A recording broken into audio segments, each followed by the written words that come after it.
I've always been the reliable one in the family, the one who shows up early, helps clean up, makes sure Grandma gets to her seat, brings extra folding chairs just in case someone forgets theirs. My Aunt Linda loved to brag about how dependable I was, until the one time I said I couldn't come. It was her 60th birthday. Big backyard party, catered food. No excuses, the invitation said, literally in bold.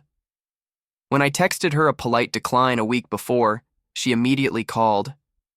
"Me, you're not coming?" she said, like I'd just canceled her surgery. "You of all people?" "I really can't," I said gently. "Something's come up that I can't put off." "What could possibly be more important than family?" I didn't answer. Not because I didn't have one, but because I couldn't tell her the truth yet. The family group chat lit up that night.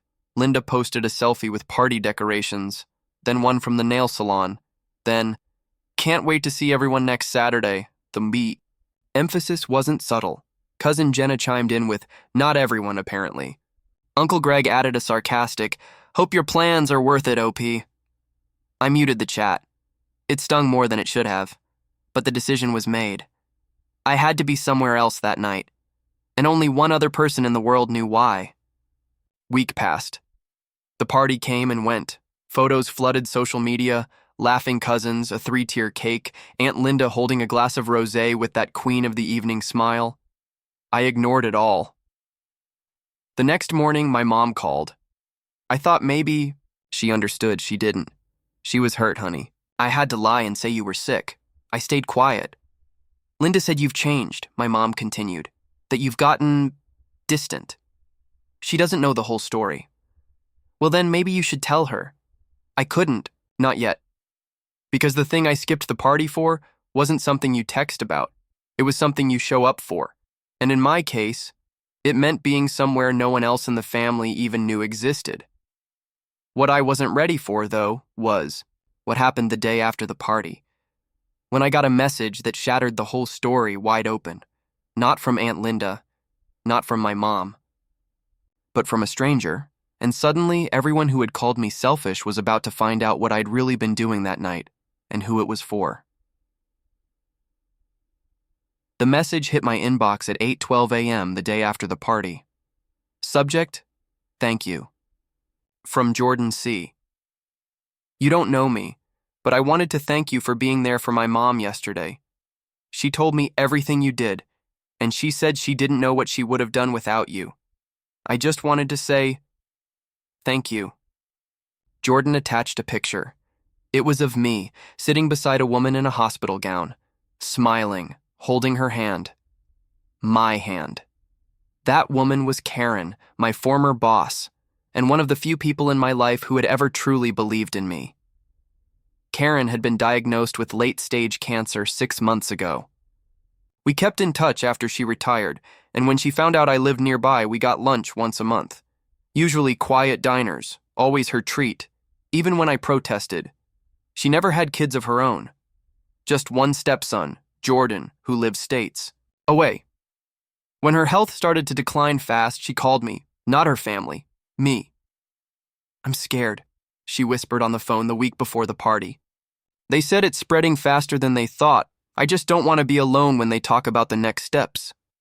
So I canceled everything. No explanation, no post online. I just showed up. We sat through blood work, scans, a terrifying discussion with her oncologist, and then the start of her first real treatment. I wheeled her down the hallway myself, helped her eat when her hands trembled, stayed until the nurse came to tuck her in. She fell asleep, gripping my fingers like a lifeline. I left with my eyes burning and my heart somewhere between full and broken. I never expected a thank you. I especially didn't expect Jordan to reach out. But what I really didn't expect was that Aunt Linda would find the message. I'd accidentally left my email open on my mom's shared tablet. She saw the subject line, clicked it. And when I got home later that night, my phone was blowing up. Missed calls, voicemails. One message from Aunt Linda that just said, "I had no idea, please call me." When I finally did, she answered on the first ring. I didn't. "No," she said, her voice quieter than I'd ever heard it. I know. You were helping someone die while we were taking selfies. I didn't say anything. Then she said the thing I never expected. I told everyone you were selfish. I was so wrong. But it wasn't just about the apology, because what Aunt Linda did next, and that's where the real shift happened, and it's the part of the story no one saw coming. Not even me. Aunt Linda showed up at my door the next day. She had a pie. It was still warm. Apple, her go-to peace offering, but her face was anything but casual. No sunglasses, no rehearsed lines, just red eyes and that shaky kind of breathing you do when you're holding in too much for too long. I didn't just come to say sorry, she said, standing on my porch. I came to explain something. I wasn't sure I wanted an explanation. I was still angry, but I stepped aside and let her in. We sat at the kitchen table. She didn't even touch the pie. You've always shown up, she said. Even when your dad didn't. Even when your mom was too tired. You picked up the slack for everyone. I nodded, not trusting myself to speak. You know why I leaned on you so much? She asked. Because it was easy. You never pushed back. You never asked for anything in return. She looked me in the eye. I took advantage of that. We all did. That made my throat go tight. But what she said next cut even deeper. Your mom told us not to overwhelm you, she said. Back, when you were little, after your dad left, my stomach dropped. She told us to stop putting pressure on you to be the good kid. But I didn't listen. None of us did. I stared at her. I never knew that. She nodded slowly. We thought you could handle it. You were always so mature, but we never asked if you wanted to. It felt like the air had been sucked out of the room. All those birthdays I helped set up, the school functions I volunteered at, the holidays I stayed late to clean dishes while everyone else drank wine on the patio. I thought I was just doing the right thing, but maybe I was just the one they knew would never say no. Linda looked down at her hands. When I saw that message from Jordan, I realized I didn't even know you. I just knew what you were useful for. She wiped her eyes. I'm sorry, sweetheart. You deserved better from all of us. For a long time, I didn't speak. Then, I said the thing that had been sitting in my chest for years. I didn't skip your party because I didn't care, I said. I skipped it because I finally realized someone needed me for me, not for what I could do. Linda just nodded. And I hope you never have to explain that again. I thought that would be the end of it. A quiet reconciliation, a few less group chat jabs, maybe a slightly warmer smile at the next family dinner. But Aunt Linda did something unexpected. She told everyone. And when the rest of the family found out the truth, things got complicated, because not everyone was ready to face what they'd taken for granted. Aunt Linda didn't just apologize privately. She told the whole family what happened.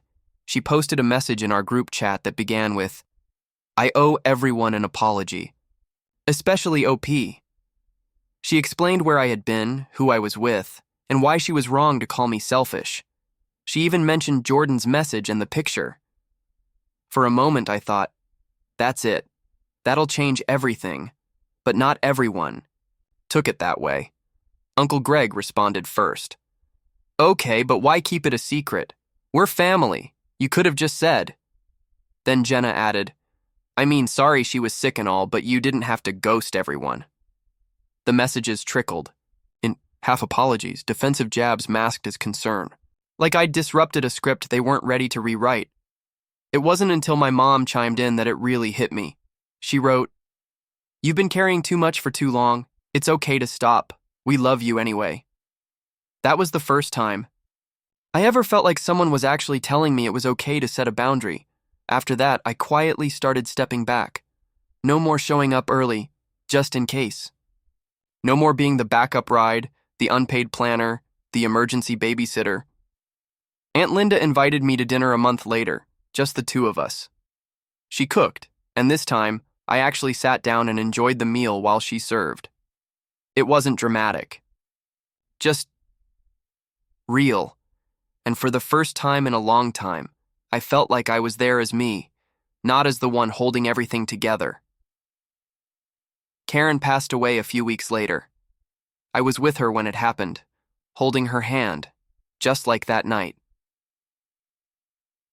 At the service, Jordan hugged me so tight I couldn't breathe. She said you were the only person who ever made her feel truly safe, he told me. That stuck with me, because that's what I want now, to be there for people who see me as a person, not a utility. Since then, I've said no more. I've drawn firmer lines. Some people pulled away, but the ones who stayed? They ask how I'm doing now. They don't just assume I'll handle it. And Aunt Linda? She's different. Quieter. Slower to ask, quicker to offer. She brings pie without needing anything in return. Funny how the smallest boundary can create the biggest shift. All I had to do was not show up once. And suddenly, everyone saw me for the first time.